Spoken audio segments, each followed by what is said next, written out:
So I'd like to welcome everyone to our freezing session. My name is Shelly Barnes, and I'm the Family Consumer Sciences Extension Agent in Wilson County for the UT Extension Office. And I would like to ask my colleague to introduce herself. Hi everyone, I'm Mary Draper. I'm the Family and Consumer Sciences Agent in Smith County, and I'm here to help Shelly facilitate some of the questions that you might have. So feel free to drop those in the chat and I'll try to answer them, or Shelly will get to them at the end. We're happy to have you here. Thank you so much, Mary. So freezing is one of the easiest and least time-consuming ways to preserve food. There are several advantages of freezing. Many foods can be frozen. Good natural color, flavor, and nutritive value can be retained. Texture usually is better than for other methods of food preservation, but this is a personal preference. And foods can be frozen in less time than they can be dried or canned. Now, the disadvantages of freezing are the texture of some foods is undesirable because of changes due to the freezing process. Initial investment and cost of maintaining a freezer can be high, and storage space is limited by how much the freezer will hold. So the question is, does freezing kill microorganisms or salmonella? Freezing does not sterilize foods. The extreme cold retards the growth of microorganisms. It slows them down so that they do not multiply or produce a toxin. Once food reaches a high enough temperature, they begin to multiply or produce toxins as before. Foods that are frozen to 0 degrees Fahrenheit or below are safe indefinitely. However, the problem with keeping foods for long periods is that changes in food quality can occur. These quality changes are caused by enzymes. Enzymes are small proteins in foods that start or contribute to undesirable changes in frozen foods such as browning and flavor and color changes. They also can cause a loss of some nutrients. Freezing slows down these chemical changes that affect quality or cause food to spoil. Enzymes in vegetables are inactivated by heat, called blanching, before packaging and freezing. Blanching is the exposure of the vegetables to boiling water or steam for a brief period of time. The vegetable must then be rapidly cooled in ice water to prevent cooking. It is essential for top quality frozen vegetables. Blanching also destroys microorganisms on the surface of the vegetables. Blanching makes some vegetables, such as broccoli and spinach, more compact, so they don't take as much room in the freezer. Always follow the recommended times for blanching. We will give you these recommended times at the end of the presentation in our resource section. We'll have a link that you can go to see those recommended blanching times. It's important to note that over blanching results in a cooked vegetable and loss of flavor, color, and nutrients, while under blanching stimulates enzyme activity and is worse than no blanching at all. So it's real important that we use our research-based blanching times that we're going to provide to you at the end in our resource section. Enzymes in fruits can cause browning and loss of vitamin C. Fruits are not typically blanched because most people prefer their uncooked texture. Instead of blanching, enzymes are controlled by using chemical compounds. The most common way to control enzymes is by using ascorbic acid or vitamin C. And you can see that in this slide, we have ascorbic acid on the left, which is your vitamin C. And then also there are some commercially prepared mixtures of ascorbic acid that you can find in places that sell canning items. Another type of chemical change that occurs during freezing is rancidity. This happens when fat, such as fat and meat, is exposed to air over time. It begins to decompose, creating chemical changes that affect taste and odor. You can control rancidity by using a wrapping material that does not allow air to reach the food. Always try to remove as much air as possible in the freezer bag or container to reduce the amount of air in contact with the food. When food is frozen, the water in the food freezes and expands. The ice crystals formed cause the cell walls of fruits and vegetables to rupture. This makes the food more soft as it thaws. Foods with the highest water content are the ones with the most noticeable changes. So, what are some examples of foods with high water content? Tomatoes are a great example. When a tomato is frozen and thawed, it turns into mush and liquid. Celery and lettuce also do not freeze well. Sometimes it is better to serve frozen fruits in partially thawed state so that the change in texture is less noticeable. When you cook foods before eating, the changes in texture is not as noticeable because cooking softens the cell walls. And I know my mom freezes a lot of her homegrown berries, and my children love to eat them partially thawed so that they're a little bit still frozen, and that makes a very nutritious snack. Changes are also less noticeable in high starch vegetables such as peas, corn, and lima beans. These foods freeze well.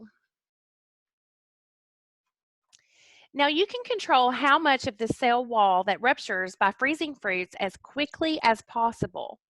The small ice crystals that are formed during rapid freezing are small and cause less cell wall rupture than slow freezing, which produces large ice crystals. Set your freezer at the coldest setting a few hours before foods will be placed in the freezer if you have several packages of food. Temperatures that go up and down also affects the quality of food. The ice in food thaws a little and then refreezes. Each time this happens, the ice crystals get bigger. The food becomes mushy because large ice crystal growth damages cells more each time. A freezer thermometer is helpful to determine the actual temperature of the freezer. Check your freezer manual to determine what settings are recommended. Storing foods at temperatures higher than 0 degrees Fahrenheit increases the rate of deterioration and shortens the shelf life of frozen foods. So let's take green beans, for example. The same quality in frozen beans stored at 0 degrees Fahrenheit for 1 year will occur in 3 months at 10 degrees Fahrenheit, in 3 weeks at 20 degrees Fahrenheit, and in 5 days at 30 degrees Fahrenheit.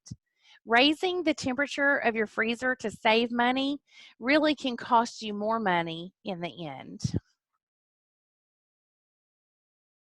Freezer burn can happen when moisture is lost from the surface of the food. This is a brownish spot that appears grainy when tissues become dry and tough. The surface of the freeze-dried area is very likely to develop off flavors, but does not make you sick.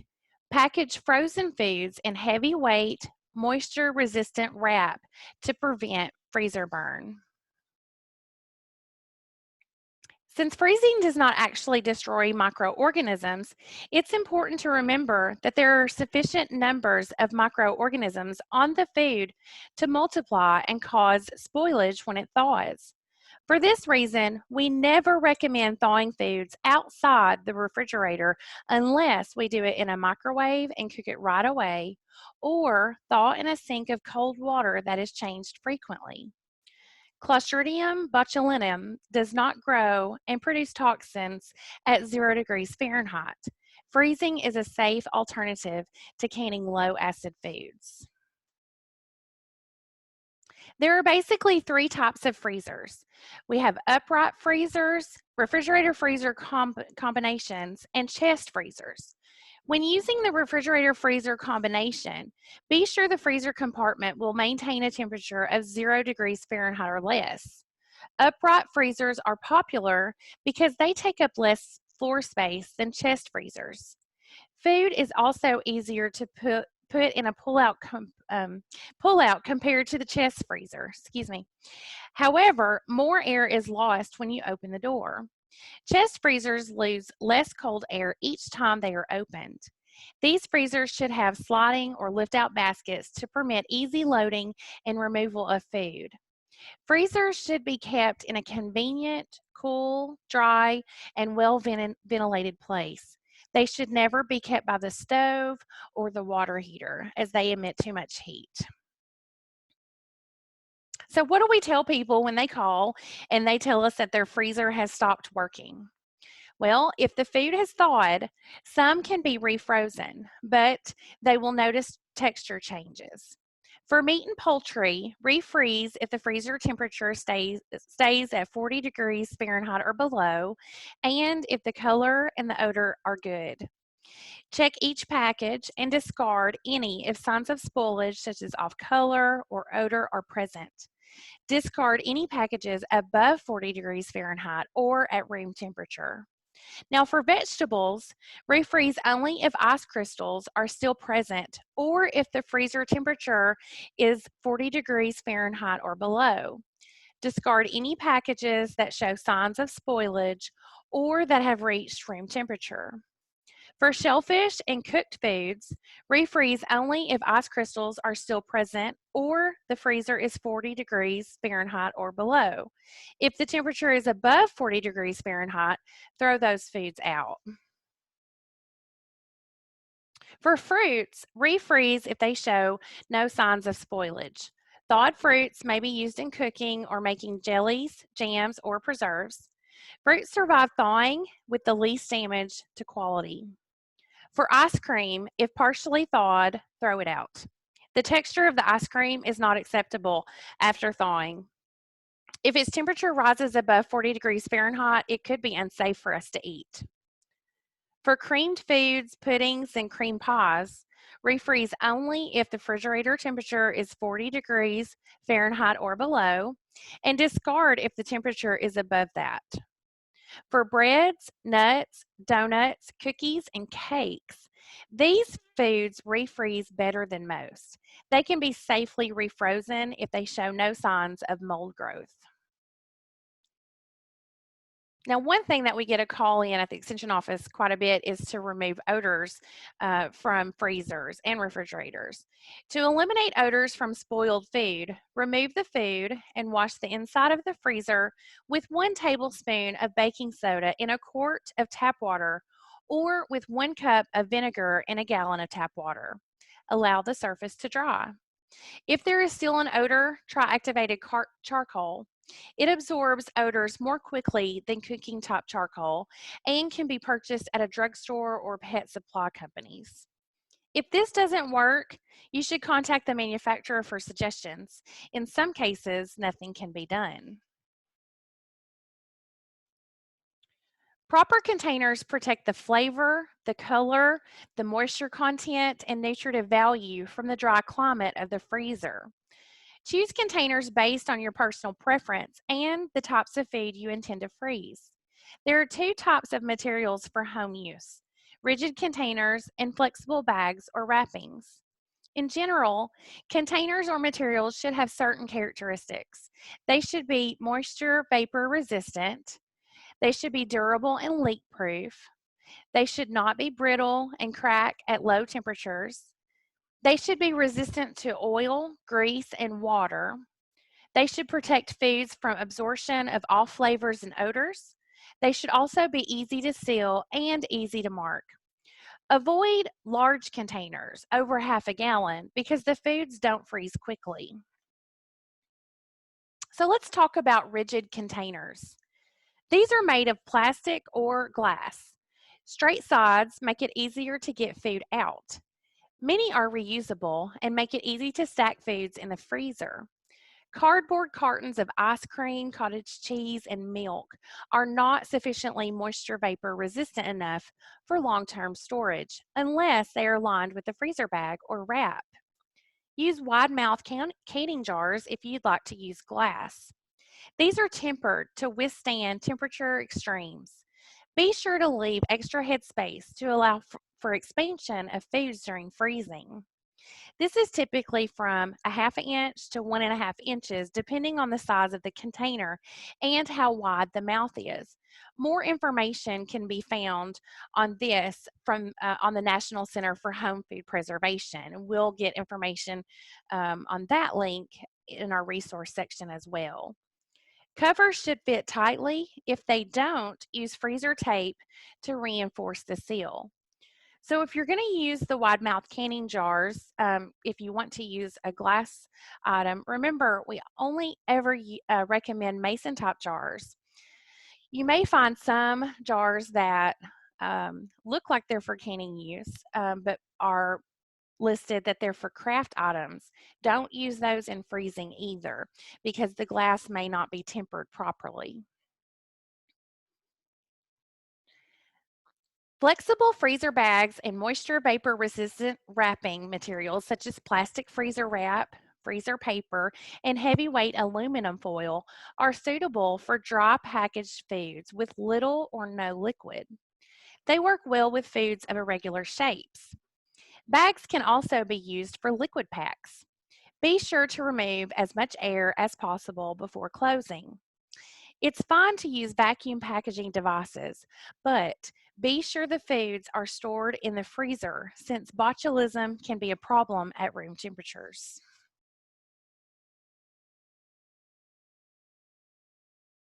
Now we're going to give you links at the end. I keep talking about our resource page. We're going to give you links to the So Easy to Preserve book that you can purchase online or at our local Wilson Farmers Co-op. We're also going to give you a link to our UT publication, Freezing Foods, and then also a link to the National Center for Home Food Preservation, which is the home of our National Test Kitchen in Georgia. These all provide lists of foods that do not freeze well and are best preserved by a different method. Some foods that do not freeze well are lettuce, cabbage, celery, cucumbers, cooked macaroni, spaghetti or rice, egg whites that are cooked, meringues and icing made from egg whites, Irish potatoes, cooked or boiled, and fried foods with the exception of French fried potatoes and onion rings. Now, it's best to season foods lightly before freezing and then add additional seasons when reheating or serving. Garlic, peppers, and some herbs get strong and bitter. Spices can become stronger and develop off flavors. And salt loses flavor and has the tendency to increase rancidity of the item containing it. So we want to make sure we be careful with that. So let's talk about freezing fruit. There are several ways to pack fruits for freezing. We have syrup packs, sugar packs, dry and tray packs, and unsweetened packs. Most fruits have a better texture and flavor if packed in sugar and syrup. The sugar is not necessarily to preserve the fruit. Sugar can be left out, and artificial sweeteners can also be used. Fruits packed in syrup are generally best for uncooked dessert use. How much sugar you use depends on how sweet you want the fruit to be. A 40% syrup is recommended for most fruits. Lighter syrups are desirable for mild flavored fruits and to prevent masking of flavors. Heavier syrups may be needed for very sour fruits. To make the syrup, dissolve sugar in lukewarm water, mixing until the solution is clear, and you would want to chill the syrup before using. To make your sugar pack, sprinkle sugar over the fruit and mix gently until the juice is drawn out and the sugar is dissolved. Soft, sliced fruits such as peaches, strawberries, figs, de-seeded grapes, plums, and cherries will yield enough syrup for covering if the fruit is layered with sugar and allowed to stand for 15 minutes. Some whole fruits may be coated with sugar and then frozen. The dry pack is good for small whole fruits such as berries that give a good quality product without sugar. Simply pack the fruit into a container, seal, and freeze. A tray pack is an alternative that may make fruit easier to remove from the container.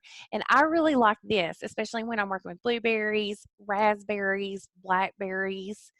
Simply spread a single layer of prepared fruit on shallow trays and then freeze. When frozen, promptly package and return to the freezer. The fruit pieces remain loose and they can be poured from the container and the package reclosed. Be sure to package the fruit as soon as it is frozen to prevent freezer burn. So you wouldn't want to put your tray in there, leave it overnight, and do it the next day. Do not wash blueberries before freezing them because this causes the skin to toughen. In addition to dry pack, unsweetened fruit can be packed in water, unsweetened juice, or pectin syrup. Unsweetened fruits usually don't have the plump texture and good color as those packed in sugar. The fruits freeze harder and take longer to thaw. However, some fruits such as raspberries, blueberries, steamed apples, gooseberries, currants, cranberries, rhubarb, and figs are acceptable this way.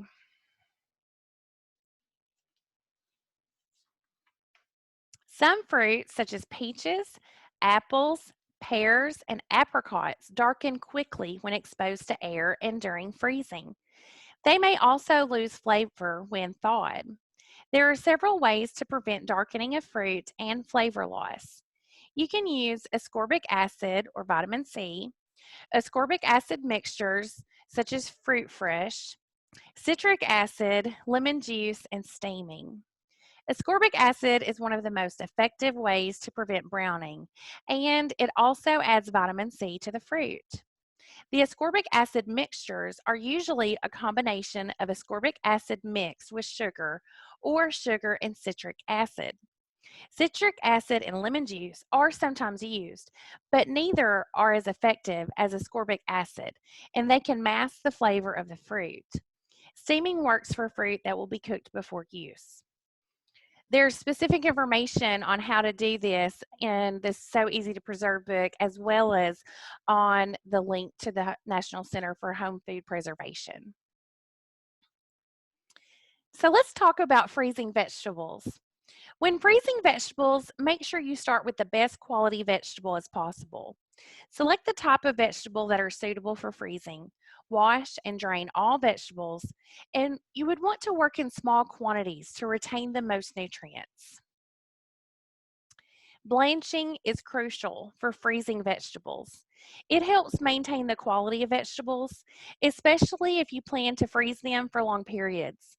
It also helps retard loss of vitamins. Once you blanch vegetables, you can pack them using a dry pack or a tray pack. So let's go over our resources for today's freezing session. Our first resource that's on there is one, well, the first two are on there every week. The So Easy to Preserve. This is a book that you can purchase from the University of Georgia Extension. We do have some on the shelf at our local Wilson Farmers Co-op. I checked with them this morning. So this is a for purchase item. It's not a downloadable for free. Now, the USDA's Complete Home Guide to Canning, that's going to have some freezing information in there as well, and it's a free download. UT Extension's Freezing Food publication is wonderful, and that's a free download at that link. And Mary's going to add these to the chat as well. We also have a link in there for you for blanching times. We have a link in there on how do I freeze, both of these, and also the next one, freezing strawberries step by step. Those are all from the National Center for Home Food Preservation. That's really where extension agents get most of our information because, like I said earlier, that is where our National Test Kitchen is located. So that's where all of the research is done for extension with regard to food preservation. And then I know Amanda had asked last week if we could give some information about freezing peaches. And so I do have the link here. And when we stop recording, I'll go to this link. And then I also have another resource that I want to share with you all. So, one thing that I wanted to share is a quote that Dr. Burney always shares with extension agents when she is training us on freezing. And it says, "One morning, as I went to the freezer door, I asked my wife, 'What should I take out for dinner?' Without a moment's hesitation, she replied, 'Me.'" And so that we just want to make sure, know what you want when you go to your freezer. Don't just stand there like my kids do at the refrigerator door. They stand there with it open, looking to see what they want in there. Let's always have a plan so that we can keep our frozen foods frozen like they should be and keep them safe. So we hope that you all will tune in next week. We're going to wrap up this series of lessons on drying. And as always, follow us on YouTube and Facebook, and we will see you next week. Have a great day.